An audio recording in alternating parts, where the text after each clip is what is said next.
শুনছেন সবার প্রতি আন্তরিক কৃতজ্ঞতা। এই মুহূর্তে নামাজ শেষে আমার এই আলোচনাটা যারা শুনছেন, অনেকেই বলেন যে আমি কি নামাজ পড়ি কিনা, এইভাবে কন্টেন্ট কখন বানাই ভাই, এগুলো প্রি শিডিউল করা যায়, একটু আপনাদেরকে জানিয়ে রাখি।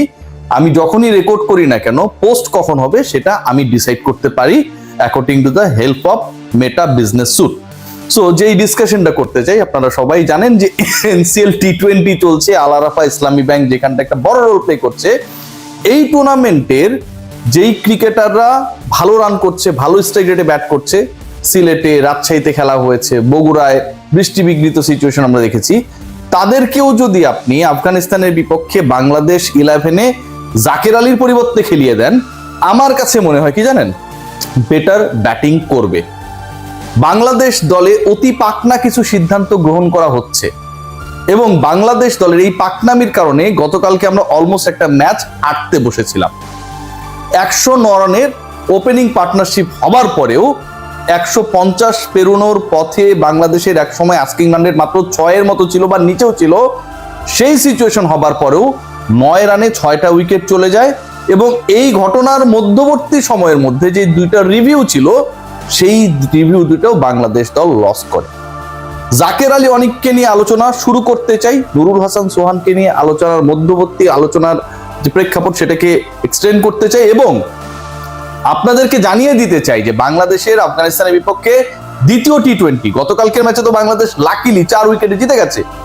সেকেন্ড ম্যাচটা কিন্তু আজকে রাতেই দ্বিতীয় ম্যাচে বাংলাদেশ মুখোমুখি হবে। কারণ অনেকেই ভাবতে পারেন যে গতকাল খেলা হয়েছে, আজকে কি আবার খেলা আছে কিনা, জানিয়ে দিলাম। জাকের আলী অনিক, দেখুন একজন ক্রিকেটার কতটা সৌভাগ্যবান হলে, কতটা নেপোটিজমের সর্বোচ্চ শিখরে দলের কোচ তাকে প্রমোট করলে, যেখানে তার 11-এ থাকাটাই প্রশ্নবিদ্ধ, একাদশে যে দলটায় তিনি খেলেন সেই দলে তো তিনি থাকেনি, রান্না করার পরও বাদ পড়েন না, সেই তিনি ক্যাপ্টেন্সি করেন, সেই তিনি উইকেট কিপিং করেন despite having the best keeping option in your country.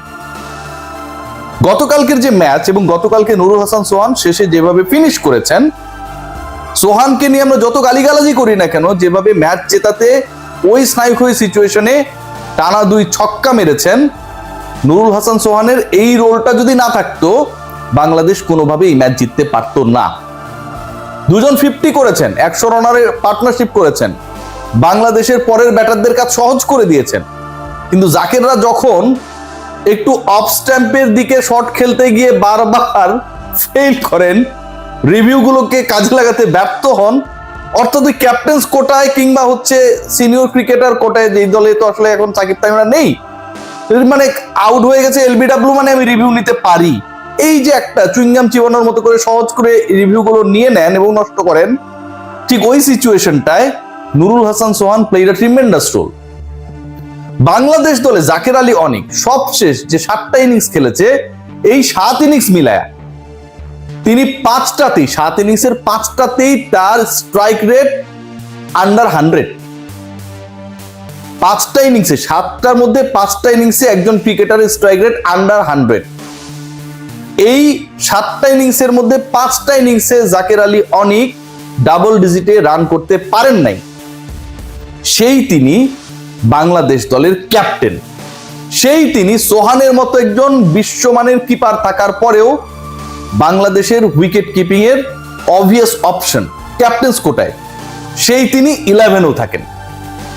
যেই বাংলাদেশ সামনে বিশ্বকাপ খেলবে, যেই বাংলাদেশের মিডল অর্ডারকে ঠিক করানো দরকার এবং ফিনিশিং এ সোহান এবং শামীম পাটোয়ারি মোটামুটি একটা অবস্থায় রয়েছে, জাকেরের থেকে তো এদের পারফরমেন্স অনেক ভালো, সেখানটায় বাংলাদেশ কোনো মিডল অর্ডার অপশনকে কাজে না লাগিয়ে ওই জায়গাটায় কারা ব্যাট করবে সেটা এনশিওর না করে, প্র্যাকটিস না করিয়ে, ক্রিকেটারদেরকে রেডি না করে জাকের আলী অনিককে কিভাবে কন্টিনিউ করা যায়, কবে তিনি একটা 30, 40, 50 রানে ইনিংস খেলবেন, কবে রিয়াজ আজিমকে পাবলিকে গালি দিবে যে তুমি তো খারাপ বুঝিল, তো অনেক ভালো প্লেয়ার অ্যাডাম গিলক্রিস্ট, এই অপেক্ষায় আছেন আমাদের প্রিয় একজন কোচ। জাতীয় দলটা কি ভাই আপনাদের এই ফাইজলামি আর ইতরামির জায়গা? আপনারা যা মনে করবেন, যাকে পছন্দ হবে জাতীয় দলে তাকে খেলিয়ে দিবেন, কোটায় চলে। জাকেরের অবস্থান, জাকেরের প্রতি বাংলাদেশ দলের, বাংলাদেশ ম্যানেজমেন্টের যে ভূমিকা, যে প্রশ্নবিদ্ধ ভূমিকা, তাতে সেটাই প্রমাণিত হয়।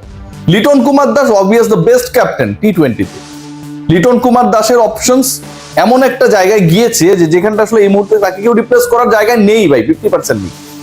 বাট লিটন যখন ইনজোর, তখন তো আপনি সোহানকে ক্যাপ্টেন্সি দিতে পারতেন ভাই। ন্যাশনাল টিমে সোহান ক্যাপ্টেন্সি করেছে, ফ্র্যাঞ্চাইজ ক্রিকেটে সোহান ক্যাপ্টেন্সি করেছে, গ্লোবাল সুপার লিগ দলকে জিতিয়েছে, ঢাকা প্রিমিয়ার লিগে ক্যাপ্টেন্সি করেছে, সেখানটায় দলকে শিরোপা জিতিয়েছে। এই ছেলেটাকে আপনারা ক্যাপ্টেন্সি করতে দিলেন না। জাতীয় দলে 5 ম্যাচ ক্যাপ্টেন্সি করে 3টায় জেতানো নুরুল হাসান সোহান জাকের আলী অনেকের থেকে খারাপ ক্যাপ্টেন। আপনারা সোহানকে অপছন্দ করতে পারেন, কিন্তু এই প্রশ্নের উত্তর নিজেদের জিজ্ঞেস করুন, সোহান কি খারাপ ক্যাপ্টেন? দ্বিতীয় প্রশ্ন, সোহান কি জাকেরের থেকে খারাপ ক্রিকেটার? তৃতীয় প্রশ্ন, সোহান কি জাকেরের থেকে খারাপ উইকেট কিপার? যদি না হয় তাহলে কেন জাকের সোহানের আগে থাকে? কি কারণে থাকে? এই প্রশ্নগুলোর উত্তর মেলে না। একটা দলে দেখুন সাইফ হাসানকে নিয়ে এখন নতুন খেলাধুলা শুরু হয়েছে, মানে তার জায়গাটা কিভাবে নষ্ট করা যায়। আপনি শুরুতে তাকে একটা সময় খেলালেন, নাম্বার 4-এ সাকসেসফুল হলো, এরপর আপনি তাকে ওপেনিং এ টানলেন, সেখানটায় সাকসেসফুল হলো, লাস্ট 2 ম্যাচে টানা 250 করেছে। যেই ক্রিকেটার সবশেষ 2 ম্যাচে টানা 250 করে এগেইনস্ট ইন্ডিয়া এন্ড পাকিস্তান, সেই সাইফকে আপনি ওপেনিং স্লট থেকে সরিয়ে দিলেন, সেই সাইফকে আপনি নাম্বার 3-তে নিয়ে আসলেন। এটা কি ভাই? আপনি যেই ক্রিকেটার যেখানটায় পারফর্ম করছে তাকে সেখানে খেলাবেন না? মানে সাইফের সাথে যদি ওপেনিং এ তানজিদ তামিম ব্যাটিং করতো, তাহলে কি তানজিদ তামিম 50 করতে পারতো না? মানে তার পার্টনার সাইফ দেখে সে ভালো খেলতো না? নাকি সাইফের সাথে যদি ইমন ওপেনিং ব্যাট করতো, তাহলে ইমন কি গতকাল ভালো খেলতো না? যে ওই পাশে তো আসলে তামিম ভাই নাই, সাইফ ভাইয়ের সাথে আমার ব্যাট করতে ভালো লাগে না, আমি তাহলে 50 করবো না, ইমন কি এটা মনে করতো? বাংলাদেশ দলের অস্থিরতার জায়গাটা দেখেন। এই পারভেজ হোসেন ইমনকে এই গত ম্যাচের আগের ম্যাচে আমরা ওপেনিং এ দেখেছি, তার আগের ম্যাচে নাম্বার 3-তে ব্যাট করেছে।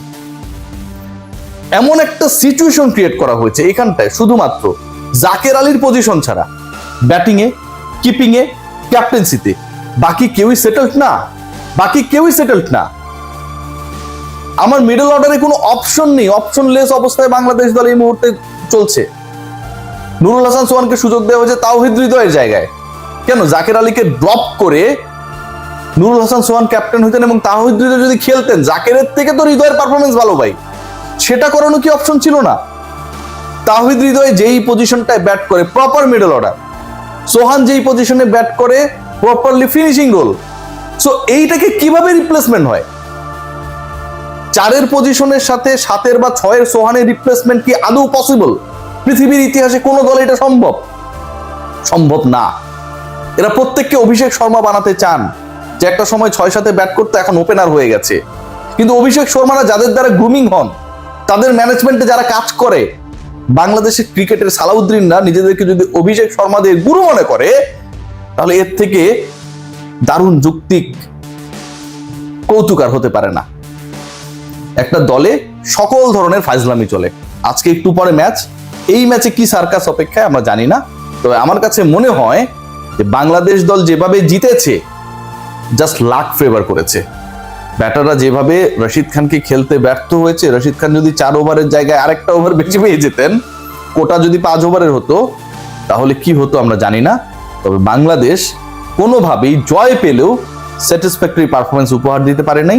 বাংলাদেশ ম্যানেজমেন্ট যেভাবে জাকেরের জাদুতে মোহবিষ্ট হয়ে আছেন, এটা থেকে বের হওয়াটা খুব জরুরি।